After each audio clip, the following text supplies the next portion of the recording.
একটা ইন্টারভিউতে একজন বেশি স্কিল কিন্তু সে হয়তো বা নিজেকে ওইভাবে প্রেজেন্ট করতে পারে না, হয়তো তার ল্যাঙ্গুয়েজ একটা ব্যারিয়ার আছে বা তার প্রেজেন্টেশন স্কিলটা কম। কিন্তু অন্য একদিকে যে স্কিল কম কিন্তু বলি না চালু অনেক, মানে সুন্দরভাবে প্রেজেন্ট করতে পারে ইংরেজি বাংলায়, সে কিন্তু অ্যাডভান্টেজ সব জায়গায় পাচ্ছে।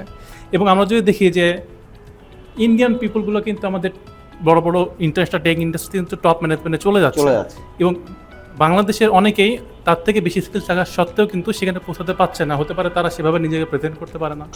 ল্যাঙ্গুয়েজ এক জিনিস, প্রেজেন্টেশন এক জিনিস। প্রেজেন্টেবল হতে গেলে ল্যাঙ্গুয়েজটা ফার্স্ট, আর ইন্টারন্যাশনালি আমরা যদি টেক নিয়ে কথা বলতেছি আমার ইংরেজি ভাষাটা জানতে হচ্ছে, পাশাপাশি সে যদি অ্যারাবিক পারে হিন্দি পারে প্লাস পয়েন্ট, কিন্তু মাস্ট তো ইংলিশ। তো ল্যাঙ্গুয়েজ ফার্স্ট, আবার ইংরেজি জানা মানেই যে সে সুন্দরভাবে নিজেকে প্রেজেন্ট করতে পারবে এটাও কিন্তু না। প্রেজেন্টেশন স্কিল আর একটা। সো আমার এমনি আমার স্কিল লাগতেছে আমি যে ফিল্ডে, পাশাপাশি আমার ইংরেজি এবং নিজেকে প্রেজেন্ট করার যে স্কিলটা, এইটার যে গুরুত্ব